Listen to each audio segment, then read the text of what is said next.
नमस्कार। डिलीवरी के बाद घर जाते समय हमारे मन में कई सवाल रहते हैं, जैसे डिलीवरी के बाद ब्लीडिंग कितने दिनों तक रहेगी। अक्सर ब्लीडिंग 2 से 3 दिन में काफ़ी कम हो जाती है। धीरे धीरे कम होते होते 10 से 15 दिन में पूरी तरह से बंद हो जाती है। सफ़ेद पानी या वाइट डिस्चार्ज कुछ दिनों तक तो जारी रहता है, लेकिन 1 से 1.5 महीने के बाद ब्लीडिंग पूरी तरह से बंद हो जानी चाहिए। ये शुरू की ब्लीडिंग भी दिन में 2 या 3 पैड बदलने पड़े इतनी ही होती है। जो आपका घाव है, या तो सिजेरियन ऑपरेशन का, या यदि नॉर्मल डिलीवरी के समय आपको नीचे कुछ टाँके लगे हों, ये सारे टाँके आजकल गलने वाले होते हैं। इन्हें आपको धोकर साफ़ रखना है और साफ़ तौलिए से पोंछकर सूखा रखना है। फिर उस पे आपको जो मलहम लिखा है उसको लगा लेना है। साफ़ सुथरा और सूखा रखने से घाव जल्दी ठीक हो जाता है और सूख जाता है। पेन किलर दवाई 5 से 6 दिनों तक या ज़्यादा से ज़्यादा 1 से 1.5 सप्ताह तक लेनी पड़ सकती है। यदि आपके टाँकों से पानी आए या ज़्यादा सूजन या दर्द हो तो डॉक्टर को ज़रूर दिखाएं। नॉर्मल डिलीवरी के टाँकों को दिन में 1 से 2 बार गर्म पानी से सिकाई करने से आपको आराम महसूस होगा। क्या खाना चाहिए? पौष्टिक और संतुलित आहार लेना बहुत ज़रूरी है।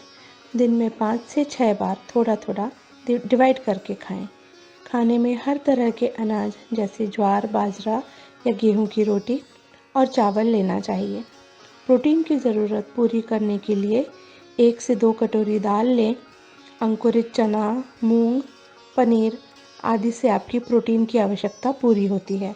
साथ ही साथ हरी सब्जी, सलाद, फल से आपको फाइबर मिलता है। इससे आपका पेट साफ रहेगा। और यदि आपको पहले से जीडीएम या डायबिटीज़ है तो मीठा और मिठाइयों से परहेज करें। 2 से 2.5 लीटर पानी रोज़ पीना चाहिए। क्या नहीं खाना चाहिए? बासी खाना नहीं खाना चाहिए। Fast food, Chinese food, street food जैसे वड़ा पाव या प्रोसेस्ड फूड जैसे मैदे से बनी चीज़ें या बिस्किट आपके लिए उचित नहीं है। बेड रेस्ट ज़रूरी नहीं है जब तक डॉक्टर आपको सलाह ना दें। प्रतिदिन 7 से 8 घंटे की नींद आवश्यक है।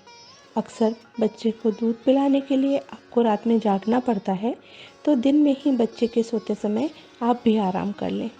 हल्का फुल्का घर का काम करते रहें। वज़नी चीज़ों का ना उठाएं। अपने आप को चुस्त और एक्टिव रखें। खुली हवा और कच्ची धूप में कुछ देर टहलें।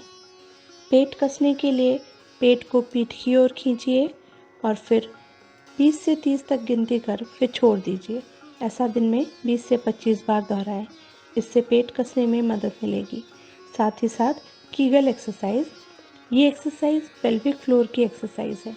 डिलीवरी के समय नीचे के योनि मार्ग के स्नायु इंजोर हो जाते हैं। उसे कसने और वापस नॉर्मल टोन लाने के लिए कीगल एक्सरसाइज आवश्यक है। ये कीगल और पेट की एक्सरसाइज आप बच्चे को दूध पिलाते समय भी कर सकती हैं। डिलीवरी के बाद पहले 1.5 महीने तक इतनी कसरत पर्याप्त है। एक्टिव एक्सरसाइज या जिम 1.5 से 2 महीने बाद ही करें। पेट कसने के लिए बेल्ट के इस्तेमाल से आपको यदि अच्छा लगता है तो उसे यूज़ कीजिए, लेकिन याद रखिए बेल्ट हटाने पर फिर से पेट बाहर निकल आ सकता है। पारंपरिक मालिश से आपको यदि अच्छा लगता है तो उसे आप करा सकते हैं, लेकिन पेट पर अधिक दबाव ना दें। इससे बच्चेदानी नीचे आने की या दोबारा ब्लीडिंग स्टार्ट होने का खतरा रहता है। इसीलिए पेट और स्तन की मालिश ना करवाएं। डिलीवरी के बाद 1.5 महीने तक शारीरिक संबंध वर्जित है। इसके बाद आप कर तो सकते हैं, लेकिन गर्भधारण हो सकता है। कई बार 6 महीने या 1 साल तक भी आपको माहवारी ना आए, लेकिन इस दौरान आपको प्रेगनेंसी हो सकती है। इसलिए आप कोई ना कोई गर्भ निरोधक जैसे निरोध, कॉपर टी या डीएमपीए का इंजेक्शन लगवा सकते हैं। अब घर जाने के बाद आपको आयरन और कैल्शियम 6 महीने तक लेना चाहिए। कैल्शियम की गोली तो तब तक लेनी चाहिए जब तक आप दूध पिला रही हैं। थायराइड, ब्लड प्रेशर, शुगर, इसकी दवाइयाँ यदि आपको पहले से चलती हैं तो डॉक्टर की सलाह से उसे लेते रहें। पुनः चेकअप।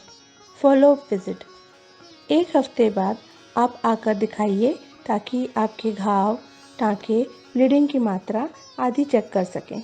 6 सप्ताह बाद आपको गर्भनिरोधक की सलाह लेनी चाहिए।